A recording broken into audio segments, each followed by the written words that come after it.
That investigation was tainted. It was the chief did what he needed to do to cover up and stop it from getting out to the DA's office, city council, and the mayor. You can go into the taser incident. That would be great.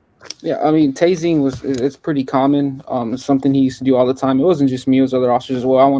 I was horseplaying with the chief in the hallway, and I was putting like alligator clips on his collar, and then it just escalated where he actually pointed a gun at me. A animal control officer that the chief pepper sprayed and locked into a closed confined quarters after pepper spraying him. Incidents of him having temper fits and throwing glasses of or cups of coffee and smashing them against the walls.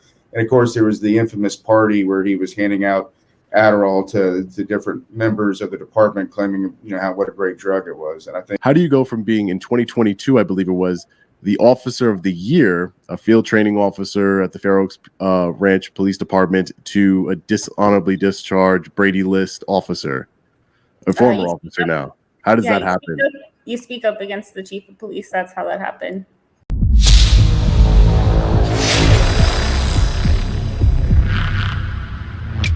Hey, what's up, guys? Long Island Audit here, back again with another video. Today we are going to be watching my exclusive interview with 3 former law enforcement officers from the Fair Oaks Ranch Police Department in Texas.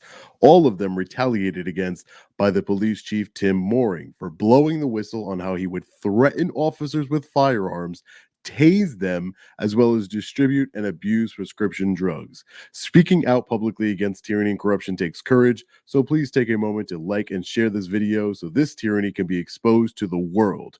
Without further ado, let's get into it. Well, I'm joined today by attorney Adam Murray, Paul Cepeda, Lacey Gonzalez, and Evan Downey, former officers at the Fair Oaks Ranch Police Department in Texas.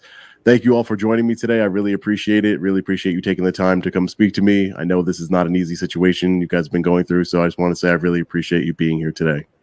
And thank you for having us. Definitely appreciate what you're doing to get the message out there and help people become aware of what's going on down here.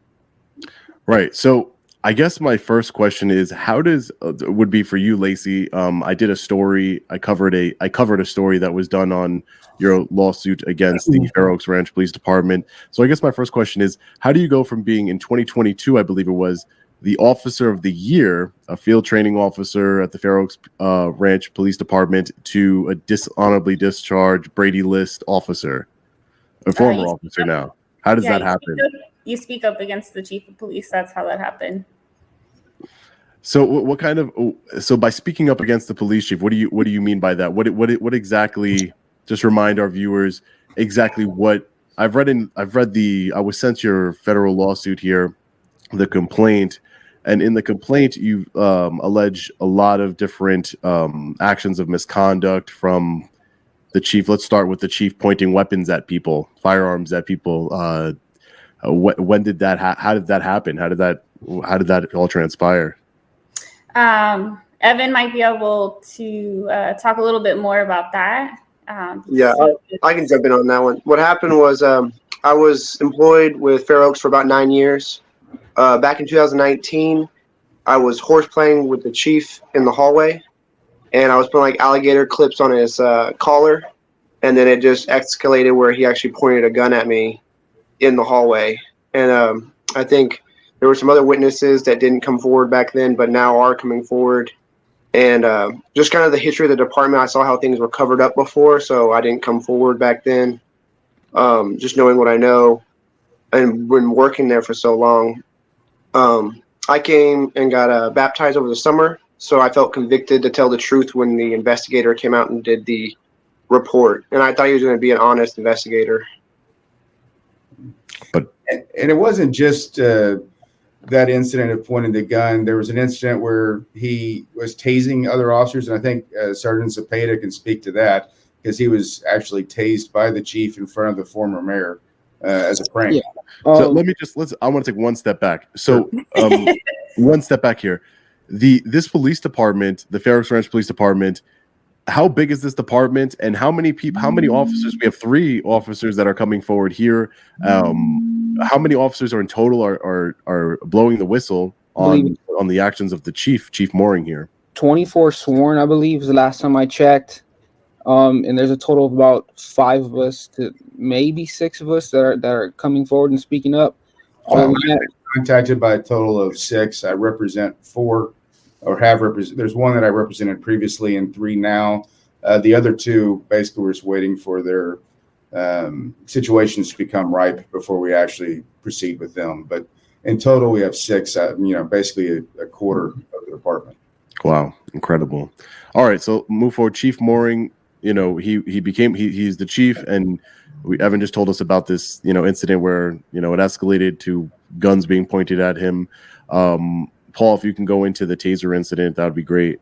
Yeah, I mean, tasing it's pretty common. It's something he used to do all the time. It wasn't just me; it was other officers as well. I don't want to speak for anybody, but I believe Officer Downey was tased a couple of times as well. Yes, it happened, and we were sitting doing golf cart inspections, so there's a date to it. And I was sitting down with another officer, and we were eating, and he decided to tase me twice in my rear end, which caused me to jump, and it got me upset. So out of aggression and frustration, I chased him. The mayor shows up, and I thought I was going to get fired that day. And then after the incident, Chief Mooring, who was a lieutenant at the time, he proceeded to blame me and say it was my fault for chasing him. And I was just really upset. I thought I was going to lose my job, but that just shows you the reckless, behavior and just how far he's willing to go. Right. I mean, being tased, while you're working seems to be, out of... In front of residents, in front of people. Yeah, it was out in the public. It was out in the public. But, the investigator the city hired, he never questioned the officer that was standing right there next to it. No, not at all. Why would he? And then there's other incidents involving a animal control officer that the chief pepper sprayed and locked into a closed confined quarters after pepper spraying him. Incidents of him having temper fits and throwing glasses or cups of coffee and smashing them against the walls. And of course, there was the infamous party where he was handing out Adderall to different members of the department, claiming what a great drug it was. And I think that was part of what was included in Lacey's report. Right. Yeah, I saw that in the complaint. I couldn't believe sounds like a crime to me. This is a police chief that's supposed to be in charge of a police department, and it took an oath, just like all of you took oaths to uphold the United States Constitution and to enforce the law, and he's out here breaking the law. It sounds like tasing people, putting firearms to people's face, handing out narcotics, prescription drugs. It seems pretty unhinged to me. So also in the report, I saw could it be? I'm thinking about when you told me about the Adderall. I'm thinking, so maybe that's why this chief runs up and down the highways in these unmarked cars trying to just get somebody to what? Can you guys tell me about that? So that's the more video, like a. Well, let me tell them about the video, and then you can go more into the narcotics. So the video, I was training one of my officers, our newer officers, and we were patrolling and we saw the car speeding. So I said, hey, let's turn around, let's go stop that car. As we turned on and we hit our lights, the vehicle actually accelerates. So I said, all right, sirens. He's driving. I think he'd only been on the job about 5 to 6 weeks, so he's fairly fresh. And so these type of situations will get your adrenaline rushing, especially for a new officer. And so I took over the radio and I started calling out over the radio, hey, the car's not stopping. And in the video, the full video, you see the distance, the gap get larger and larger between us and the car that we were trying to stop. And after we finally stopped, he had to have been doing, 70, 75, and the posted speed limit is 35 on that road. So when we finally stop, and I'm on the radio telling him, hey, the car's not stopping, that's indicating we're about to go into a pursuit at this time. And finally he stops and pulls over, and I get out and I'm about to the trunk of the car. And that's when I realized, oh, it's Chief. And this is it's a vehicle that was seized from a narcotic arrest, and it's now department vehicle. And he was driving it home late one night after a meeting. And, he yelled and cussed at the officer when he went up to it. And, was yelling at me. He's like, I'm trying to go home. And, he said he was calling me. And in the middle of a borderline pursuit here that we're, I'm trying to train this guy and make sure he's cool and controlled in the situation. I'm not answering my phone.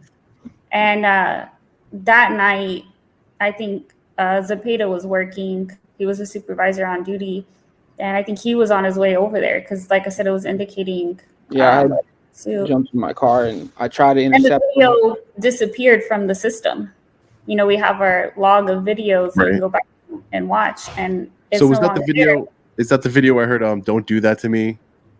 I was like, Tim, don't do that to me. Yeah, right, I was like, Tim, don't do that because it sparked that adrenaline. Like, don't. Right. You could have gone guns drawn almost. There's a lot of things and you got a brand new officer that controlling those emotions and things like that. It's a lot, and so reckless. But just to be clear, I would like to be clear. That was a pursuit. That was evading in any way, shape, or form. The reason it wasn't deemed evading is because the new hire, who had 6 weeks maybe of training, didn't call out pursuit. But everything from my training and my experience and all my years in law enforcement, that's a pursuit. A felony stop was warranted. If you watch the entire video, a felony stop's warranted.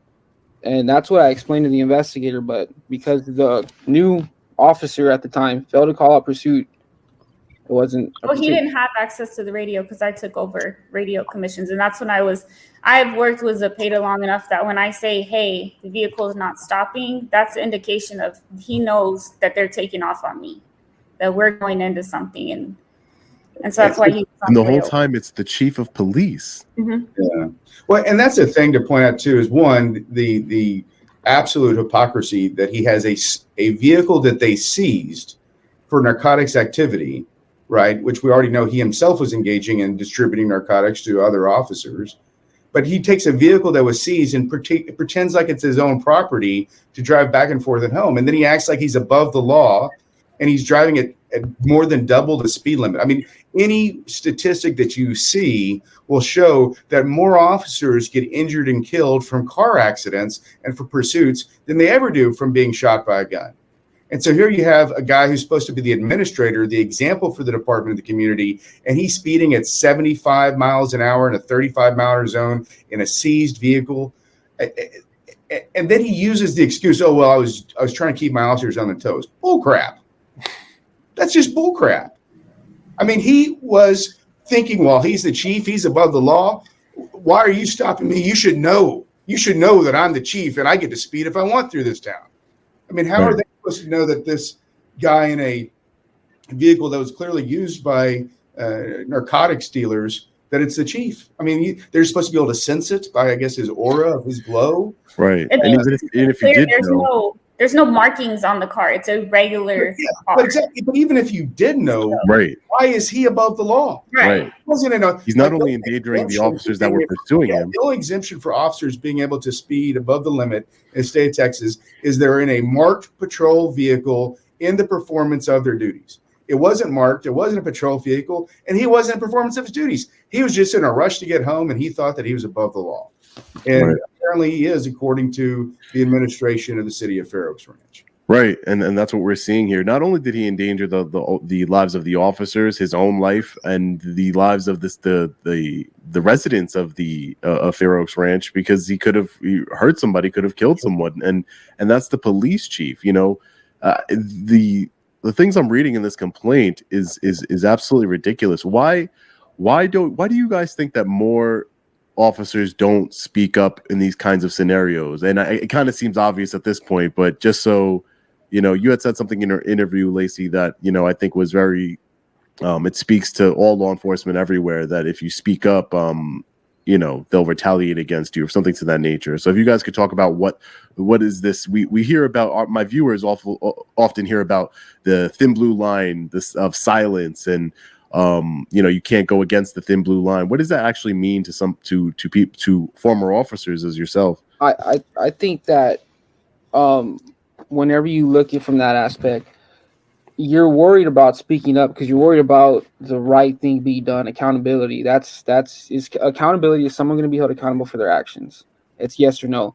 In a situation like ourselves, there were several incidents that were reported to the chief of police, and he failed to just do the right thing. So when it came to officer misconduct, we had, an excessive use of force, mind you, that it resulted in an assault with one of the officers. That was reported. That investigation was tainted. It was the chief did what he needed to do to cover up and stop it from getting out to the DA's office, city council, and the mayor. We reported incidents on some other officers, that were involved in the complaint. Nothing was ever done. So what you're doing is, by nothing, no action be taken, you're dividing the department, right? So the people who you reported against for doing the wrong thing now know that you reported against them. So what are they going to do in return? Well, they're going to retaliate in their own way, shape, or form. So now you have a divided department of people who are trying to tell the truth and do the right thing. Like I said, an assault, paraphernalia falling out. These are things that are reported, but now they know they were reported and they weren't held accountable for their actions. So now they're going to do whatever they think is right to retaliate. So essentially what you're creating is a divided department. And as somebody who did speak up, now you're worried and you're looking over your shoulder your entire career as you remain there. Like, what are they going to come up with? What are they going to do? It's always the what if. Then you complain on the chief, and you just lose everything. You lose everything before you get anything. Before your name's ever cleared, you read cases like this all the time. People lose their houses, their families, their careers before any justice is ever served.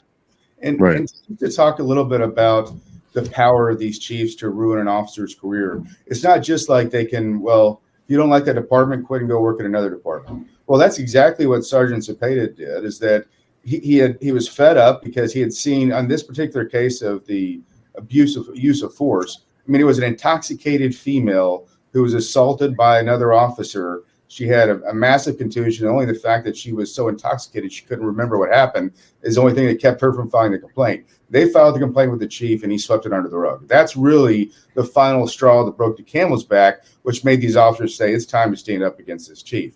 Now, Paul, at the time, Sergeant Cepeda, he had already resigned from the department because he was fed up.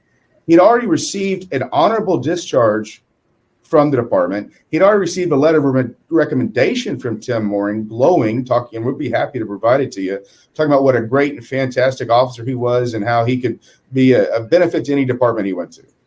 Then Paul filed the complaint against the chief, showing all these different types of things, backing up what Lacey said. So then they retaliated against him by putting him on this Brady list. And basically now here he is months later, and he still can't get a job in law enforcement because he's been tainted. And all three of these officers were put on that Brady list, which basically is a carte blanche for a chief to ruin their careers and prohibit them from going to work at other departments. And that's clearly anti-constitutional. Officers do have a right to their career and their future career. And we've already brought one federal lawsuit against it. Now we're preparing to file one on behalf of these officers. Because these chiefs should not have this unchecked power, because then it allows them to do things like, well, heck, I can give up drugs. I can drive 70 miles an hour in a seized car. I can just point guns at people, tase people. I can do whatever I want, because if anybody speaks out against me, I don't just fire them. I ruin their ability to have a career.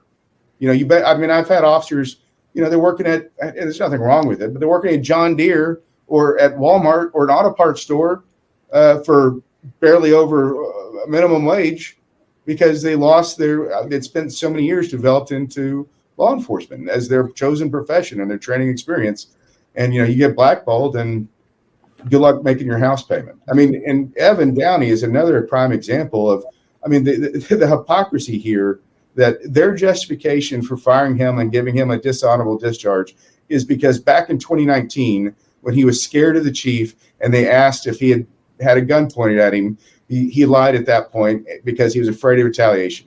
Now, fast forward now, whenever it gets brought up again and they ask him, he's like, okay, I've had a change of heart, and, because I'm morally dedicated to tell the truth. So this is what happened. Yes, he did point a gun at me. So they terminate him because of the false statement in 2019. Now, mind you, the chief had also made a false statement in 2019. The chief had committed aggravated assault with a deadly weapon in 2019. And yet nothing happens to him, and Downey gets blackballed, Brady listed, dishonorable discharge, and fired for speaking out against, like, the only thing they used to justify was the fact that he speaked out honestly and admitted the chief had pointed the gun at him in anger. It's egregious.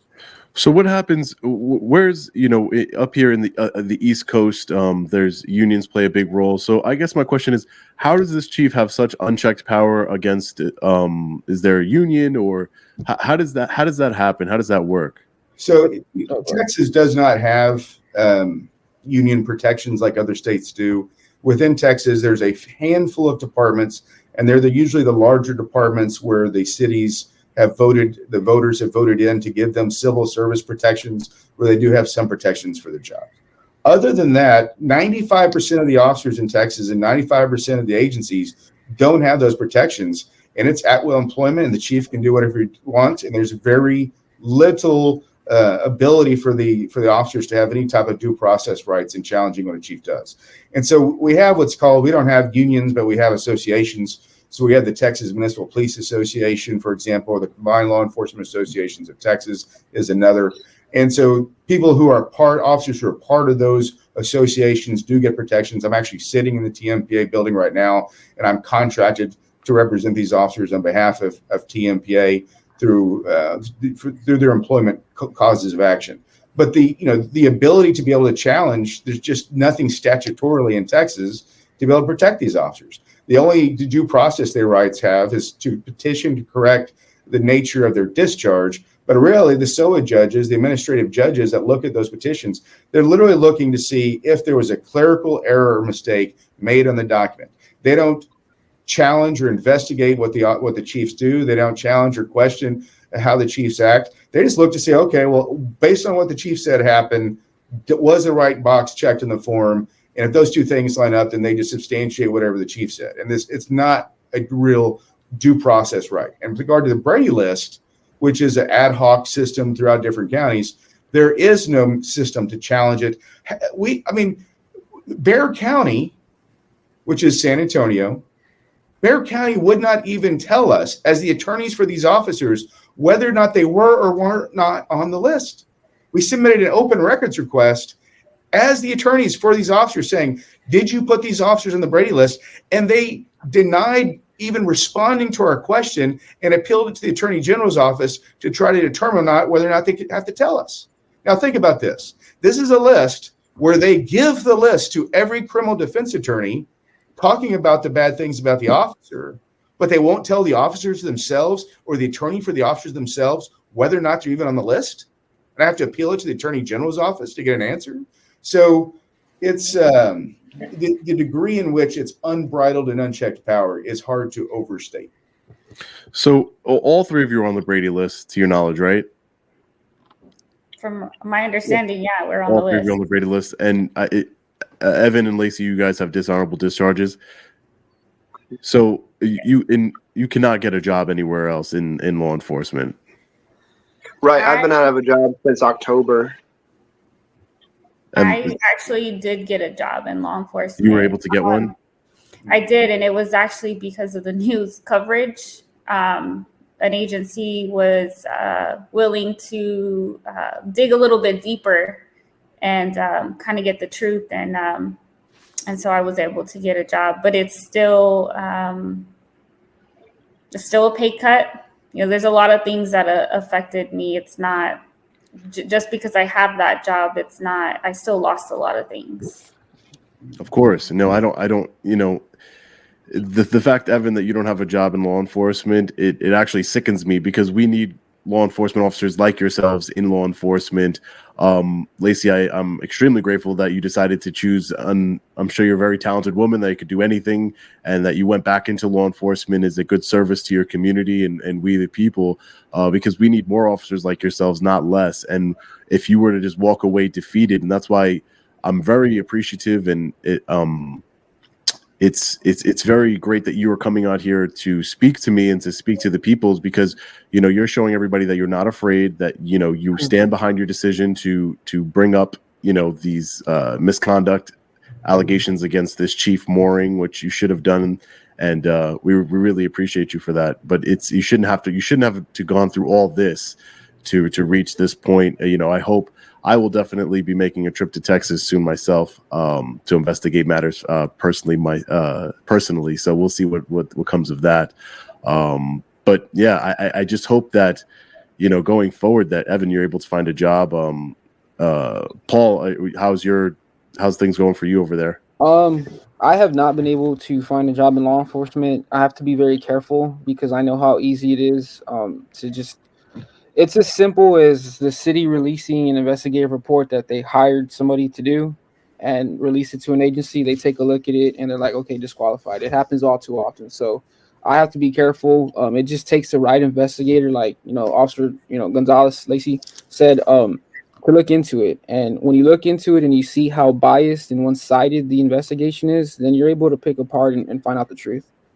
I saw an interview by the mayor where he'd made a statement where he said that there was a thorough, independent investigation done into these allegations made by Lacey. I believe he was referring to. Can you guys speak to me about how was it independent? Who investigated it? And your thoughts on that investigation and its outcome? I think that's the question. I think we have to look at why did the city pay for an investigator, taxpayers' money, right? When they could have just, reached out to an outside agency with no bias in the investigation. It's important to understand these are criminal allegations, right? Investigated by a private investigator who has no criminal jurisdiction. Right. And if you look at the mayor's statement, it's contradictory to what happened. I believe in the statement, he said this was a cover-up. But however, like Adam said, I was already cleared. I was already resigned. I was already honorably discharged. I received a letter of recommendation, and I had to reach out to the city for my exit interview. Typically, you're granted one, but I had to go reach out to the city, and it seemed like they wanted no part of an exit interview with me for some reason. So it was at my exit interview when I filed my complaint, which was several weeks later. That's how it transpired. It unfortunately, it was contradictory to that statement. But that's how it was on my part. I was already cleared. I didn't have anything to hide. I had received a letter. I had received verbal confirmation that I was clear of all allegations. Right. And that's what makes your story to me, and as Adam was saying that, it's clear retaliation. You were given an honorable discharge, a letter of recommendation that I'd love to take a look at so that way the people can read it for themselves. But for you to be honorably discharged, a letter of recommendation, and now to be retaliated against, it's clear retaliation. To me, it's clear retaliation on all three of you, to be honest. And you were talking about a private investigation firm and private investigator investigated this whole ordeal independently, apparently.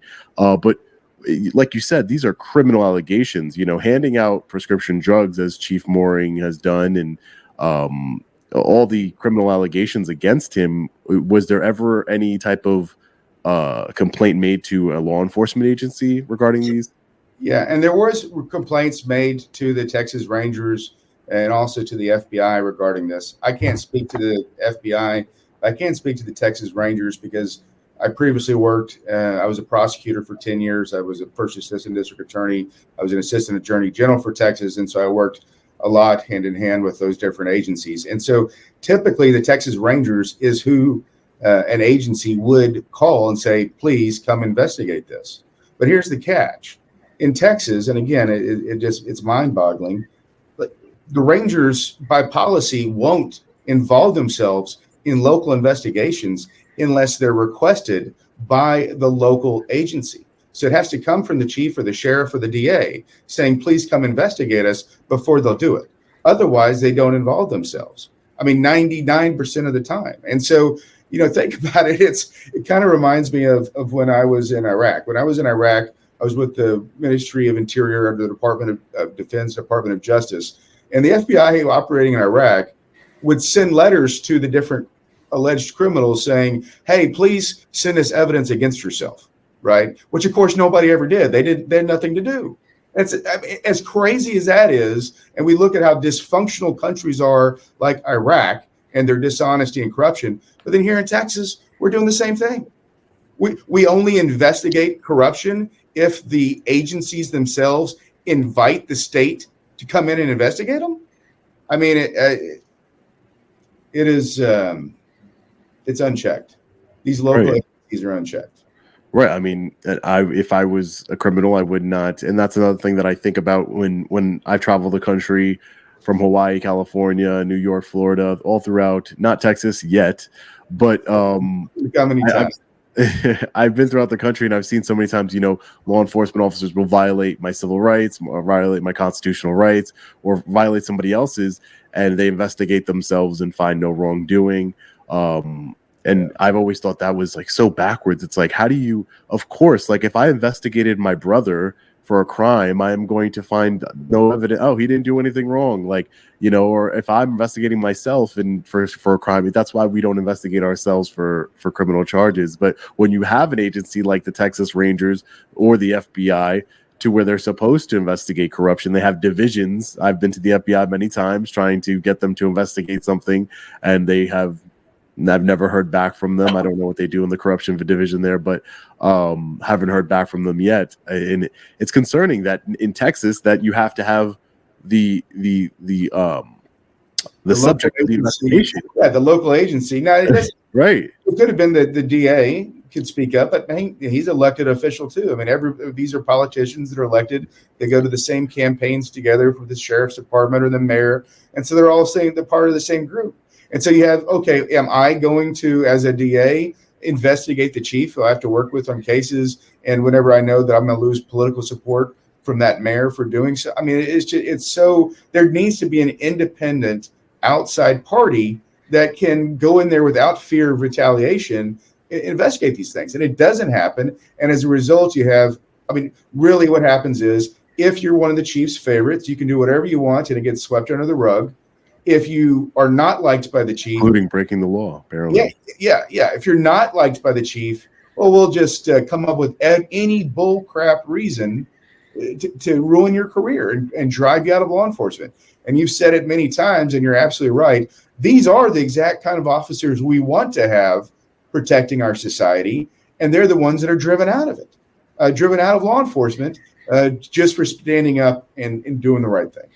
Right, and see what happened to them and others, and it's very concerning to me because when I first saw the story, I'm like, wow, how many officers are there like Lacey Gonzalez, Paul Cepeda, Evan Downey? How many officers are there that are going through this and they're scared to come forward and they're scared to say the right thing, do the right thing and speak up against the tyranny and corruption in their department because they don't want to lose their livelihood and they don't want to go behind on their mortgage payments and they could get retaliated against. And that's why I think, utilizing my platform to try and highlight this situation. That's why I did this I covered the original story. And that's why, I'm grateful for you guys to all be joining me here today is that, we need to be able to highlight this so that officers see that, you guys have a lot of courage, man. You guys are very brave. And, I hope that people take the lead, other officers throughout this country, take your lead and do the right thing by we the people.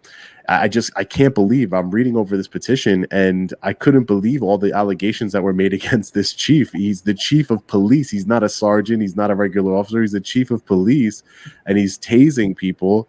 He's putting guns in people's faces, handing out Adderall. These are crimes. I believe you said it, Adam, in your interview for the local news station that, these are crimes that anybody else would be in prison for. And Right. That's the thing is that, there's no accountability. Where is the accountability for Chief Mooring? Where's this? Has he made any public statements since all of this has started or addressed the public at all in any way?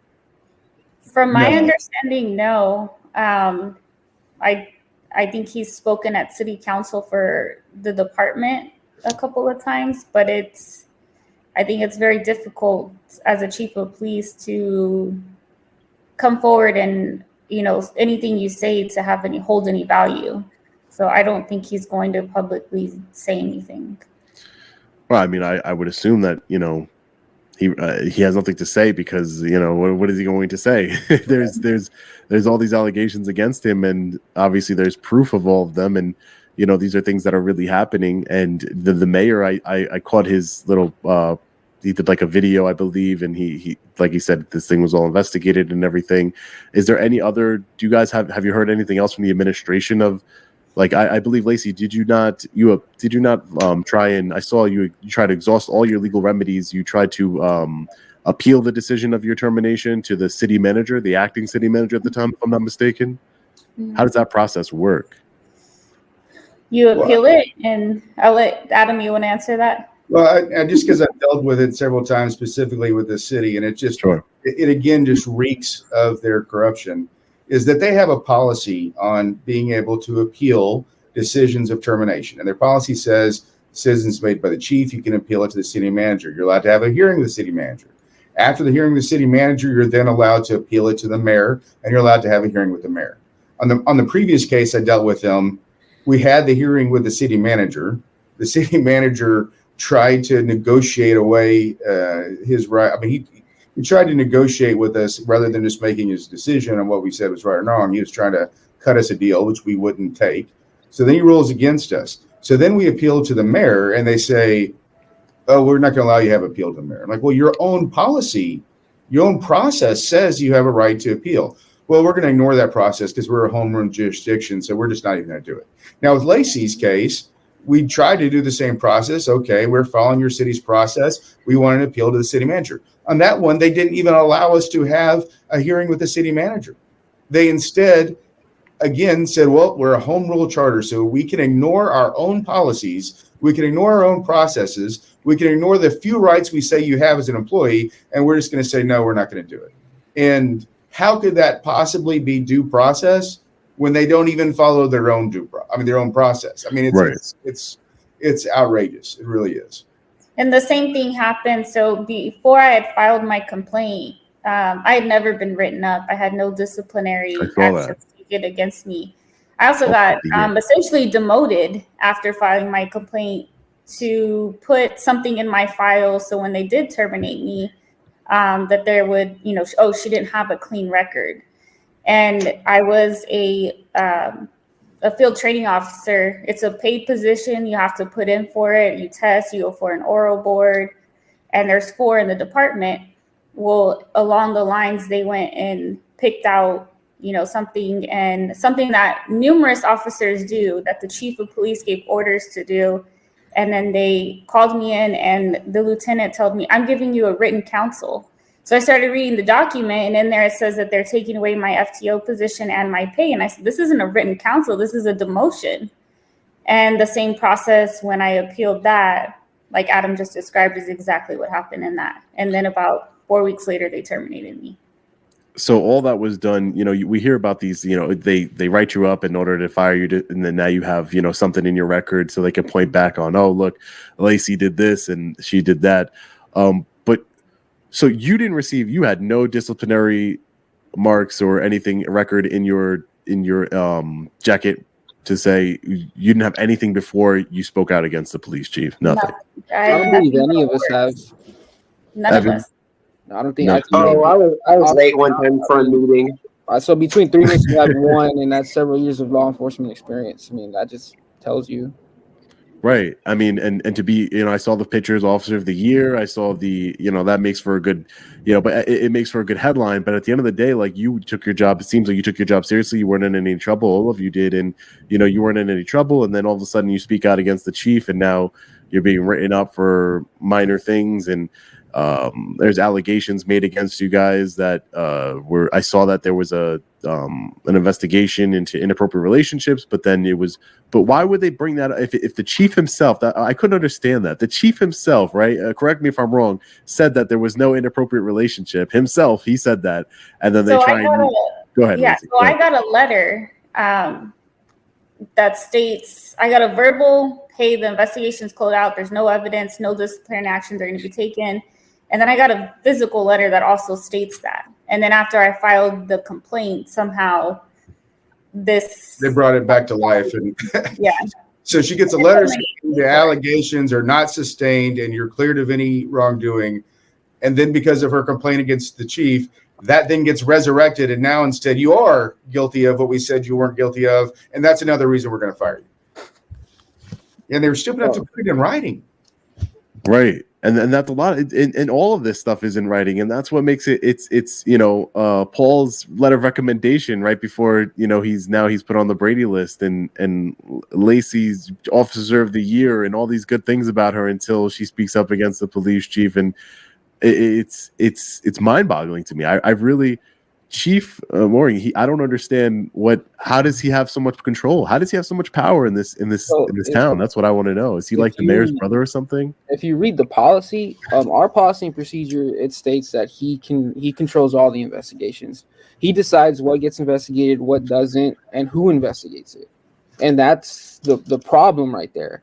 Is if if anybody speaks up or you see any kind of wrongdoing and it's reported, the chief makes a decision who investigates it and if it even gets investigated. And then he decides, well, I'm going to investigate it. And that's why he has all that power. He knows that he controls the outcome of everything. And that's why he acts like this way. That's why you see this recklessness, lawless behavior. Who's going to hold him accountable if the policy states he investigates it? He decides what gets in, what gets out. He also dictates the narrative of investigations. And I think when you look at it, you have to look at the policy first. Right. And try, we're playing a game of trying to read the minds of the city leadership, the mayor and the city manager. Why would they allow this to go on? And I can't read somebody's mind. Right. You can make an informed deduction. One thing is they've got multiple lawsuits pending against them now. And so if they fire the chief, it's to a certain extent an admission that they were in the wrong. And so they're probably worried about that. But also, as Lacey pointed out earlier, this is an affluent community, and 90% of the citizens, they're more worried about their property values and the ability to resell their homes than anything else. They already got rid of one chief just a few years ago because of misdealings and corruption, and he was basically forced to retire. Then they elevated his lieutenant to the chief position instead of going outside and finding somebody else. And so I think another part of it is they don't want to have a black eye of having two chiefs get run off in a short period, because how many affluent people are going to want to move to a community whenever there's all these news headlines about a corrupt police department? So right. I think their thinking is, well, we'll just blame it on those officers that they're miscreants, or that they're the ones that are really doing something wrong, just to hush this up and make it go away. And that's why I think this program and the more news we can have, the coverage we can have to make the population aware, the more pressure it'll put them on to do the right thing. That's really, I think, what's best, is to understand, listen, this isn't going away. It's only going to get worse as other officers come forward. Like I told you before, we've got 4 that we've represented. We've had 2 more that have already reached out and contacted us. More officers are going to continue to be emboldened to go forward. And so the city's position is only going to get worse. It's not going to get better. Right. And me as I see this happen all across the country. They double down even when I file a lawsuit for a clear, civil rights violation. It's on video. Everything I do is on video. My life's completely transparent. My work is completely transparent. Everything's documented for my protection. But I see it all the time. They do this double down thing, and they just get stubborn. They stuck in their ways and everything. Well, you said the chief controls investigations. He doesn't control my investigation, so I will definitely be seeing Chief Mooring soon, ask him some tough questions, because it doesn't seem like anybody's going there to ask him any tough questions. Maybe next city council meeting. Maybe I'll meet you guys. We can go get some dinner. It's always great barbecue in Texas. So I've never been to Texas. I'd love to go to Texas.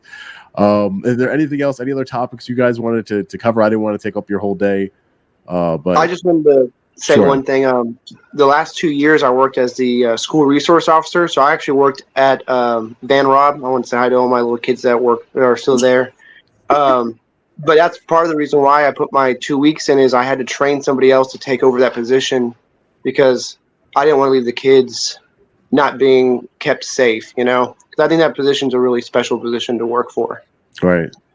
Definitely. So I just wanted to tell you, I had no issues. They had no problems with me. And then when the investigation came out is when all of a sudden there was problems. Well, like I said to you guys, you all are very brave and courageous to come forward. I've seen it many times. A lot of law enforcement officers reach out to me behind the scenes, and they say, hey, listen, I can't come forward, but X, Y, and Z is happening in my department.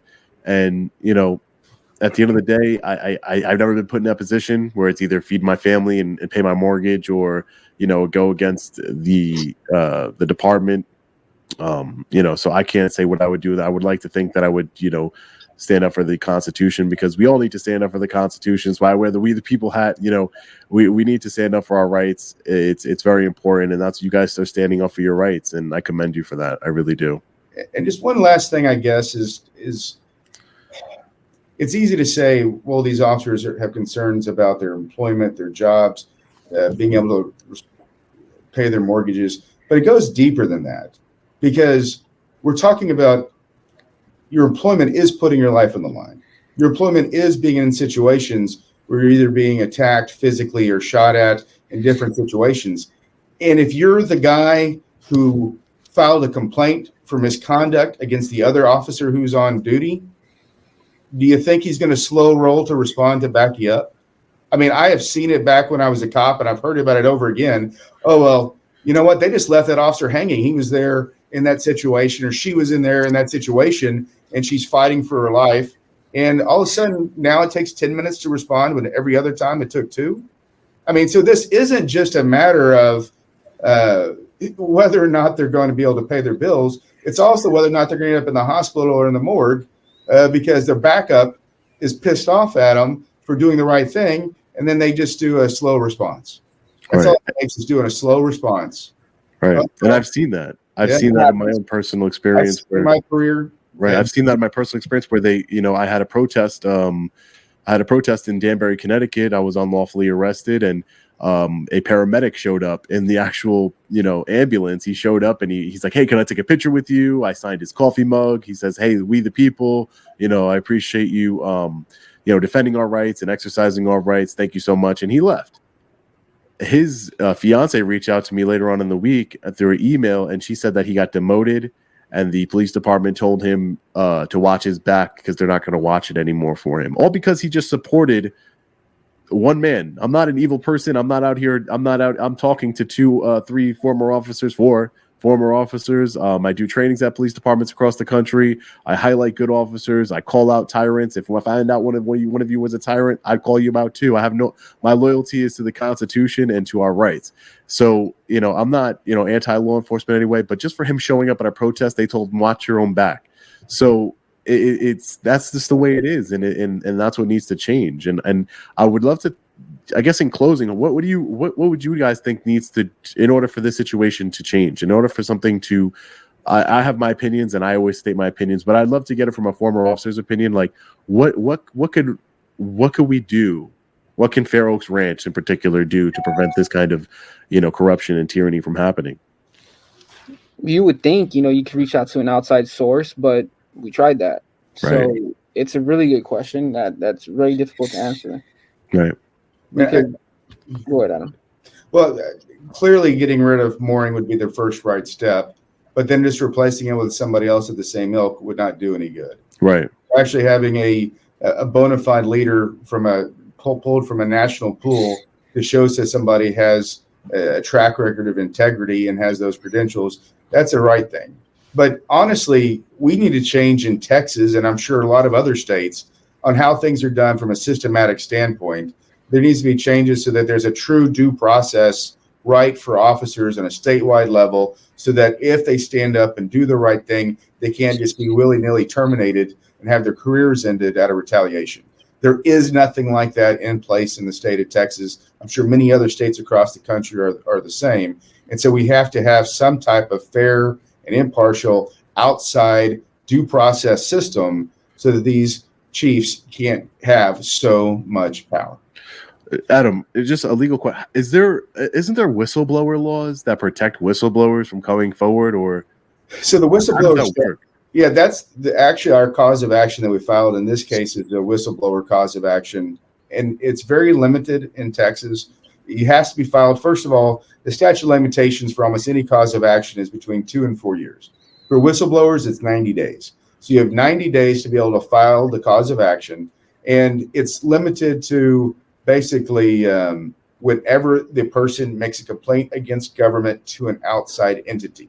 And so if they made an outside law enforcement entity, so if you report it to HR or you report it to the chief or you report it to somebody within the local community, you don't have any protections. You have to report it to either like the DA's office, the Texas Rangers, or the FBI. You have to report it to some outside entity.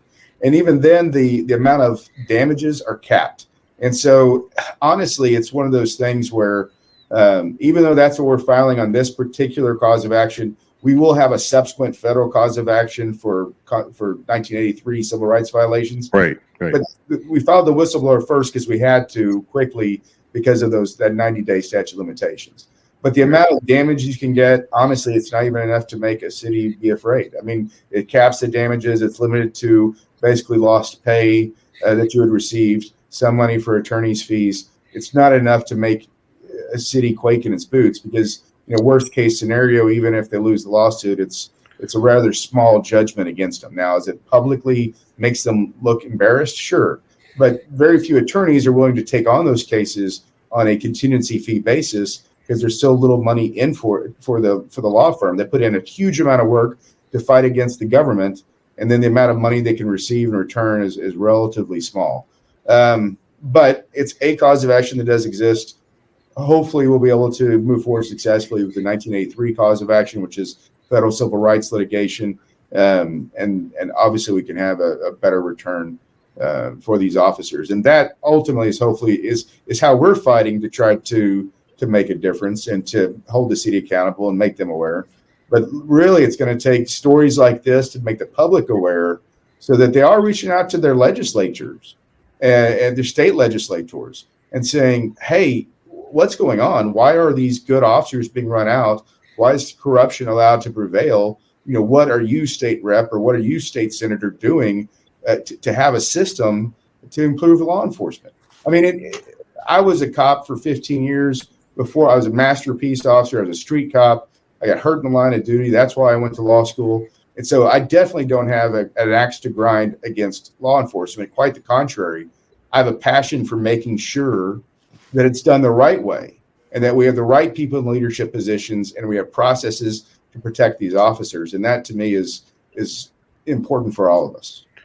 Right. And I completely agree. And on the other side, I also think it's important that, the same way in Texas, you don't have any protections against, the chief just firing all three of you and dishonorably discharging two of you and Brady listing all of you. It's horrible. But at the same token, we need also more accountability throughout, not only for the chief, but also for the officers that are, violating. Because if they can do this to you, the way I think about it is the scary part about all this is if they can do this to all three of you, imagine what was going on or what is going on with regular citizens who don't have, the resources or the attorney, the ability to hire an attorney, the ability to get their story out there. Imagine what's going on to citizens that, what could Chief Mooring be doing to regular citizens out there? God only knows. So that's my major concern is the three of you, but also to get him out of being in that position is because if he can do this to his fellow officers, point guns in their faces and do all these horrible things and pass out prescription drugs, what is he going to do to the regular citizen who doesn't have any family or maybe doesn't have a lot of money to be able to fight? That's what concerns me the most. And that's what's really scary. Yeah. Well, and that's kind of the thing is a lot of the things going on that, I reported were internally in the department. And the moment it did, something actually affected the citizen, like we were talking about that excessive use of force incident, that was the kind of the line that was drawn of, hey, this has gone way too far. This needs to be addressed. And then when it got swept under the rug the way it did, and kept internally and the processes weren't followed correctly when reporting those type of incidents, that's when we knew it was time, to come forward, and because it had reached outside citizens. And right. The scary thing is that officer, I'm not going to identify or say any names, but he still works there. It was a clear-cut assault. If it was a disturbance that I had been dispatched to, and I was presented with the evidence and meeting the elements of the offense, he would have been arrested. And that's just the facts and the evidence that was presented that day. Right. Well, guys, I don't want to take up too much of your time. I really appreciate you coming on and sharing your story. Again, I will be making a trip to Texas for sure. A lot of people have been telling me to check out Texas. Now I have a good reason to check out Texas, get some good barbecue, and investigate some corrupt chief of police over there. So I'll see you soon, Chief Mooring. because I know he's going to watch it. Everybody, it goes around in like the little circle, and I know they watch it. And I just hope that, the mayor and the administration there, again, I'm not anti-law enforcement. I'm not trying to persecute anybody, but, the facts are the facts, and doing the right thing and being transparent and holding your officers and the chief accountable is important to we the people, and obviously to the community there. They don't want another black eye, but sometimes you got to take it and move forward and do the right thing. So I really appreciate you guys coming on. You guys have, exemplary bravery that you guys have been able to come forward and do this, and I really appreciate your time today. Thank you so much. All right, guys, take care. Okay, stay safe. Right. Lacey, I'm so happy that you're another officer. Paul and Evan, please keep pursuing law enforcement. We need law enforcement like you out there. Thank you. Cool. Thank you. Thank you. Have a good one. All right, fellow patriots, I want to thank all 3 officers and their attorney for coming on the channel to speak out against the tyranny and corruption perpetrated by Police Chief Tim Mooring. It's extremely disheartening and disgusting to know Chief Mooring has thus far gotten away with these injustices. Shame on the district attorney and mayor for not taking swift action against Chief Mooring. All that was done was a biased investigation where they only spoke with the chief's allies. That's not a thorough and independent investigation by any means. Make no mistake, I will be taking the trip to Fair Oaks Ranch, Texas, and I will be conducting my own investigation, as well as speaking with residents to get their thoughts on this situation. Tyranny has no place in our country. Make sure you stay tuned to the channel and have notifications turned on so you don't miss any updates. As always, stay safe. God bless. I'll see you in the next video. Long Island Audit. Peace.